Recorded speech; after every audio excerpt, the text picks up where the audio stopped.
નમસ્કાર મિત્રો આજની વિડીયોમાં વાત કરીશું દેશ અને દુનિયાના સુપરફાસ્ટ સમાચારની।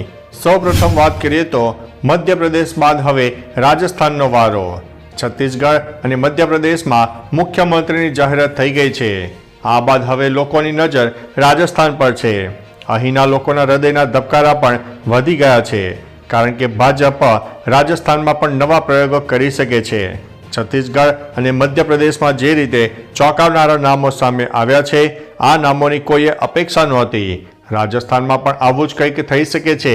રાજસ્થાનની કમાન સામાન્ય કેટેગરીને અથવા તો મહિલાને સોંપવામાં આવી શકે છે। અન્ય મહત્વના સમાચારની વાત કરીએ તો જવાહરલાલ નહેરુ યુનિવર્સિટીમાં અનોખો નિયમ લાગુ કરાયો છે।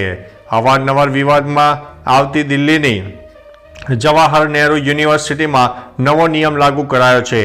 યુનિવર્સિટી દ્વારા બહાર પાડવામાં આવેલા નવા આદેશ અનુસાર જો વિદ્યાર્થીઓ કેમ્પસમાં વિરોધ પ્રદર્શન કરશે તો તેમને 20,000 રૂપિયાનો દંડ ફટકારવામાં આવશે, જ્યારે રાષ્ટ્ર વિરોધી નારા લગાવવા બદલ 10,000 રૂપિયાનો દંડ ફટકારવામાં આવશે। આ આદેશ બાદ એબીવીપીના વિદ્યાર્થીઓ તેનો વિરોધ શરૂ કરી દીધો છે। અન્ય મહત્વના સમાચારની વાત કરીએ તો ઇઝરાયલ અને હમાસ યુદ્ધના સૌથી મોટા સમાચાર સામે આવ્યા છે। અત્યાર સુધીમાં પેલેસ્ટાઇનના 18,205 લોકો માર્યા ગયા છે।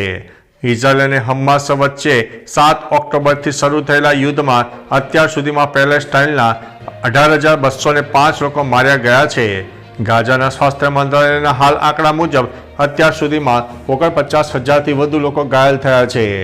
ઇઝરાયલની સેનાએ ટેન્ક સાથે ગાઝા પટ્ટીના બીજા સૌથી મોટા શહેર ખાન યુનિસમાં પ્રવેશ કર્યો છે।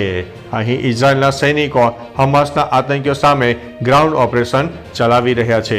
તો ચાલો મિત્રો, ફરીથી દેશ અને દુનિયાના સુપરફાસ્ટ સમાચાર લઈને મળતા રહીશો। ત્યાં સુધી અમને રજા આપશો। નમસ્તે।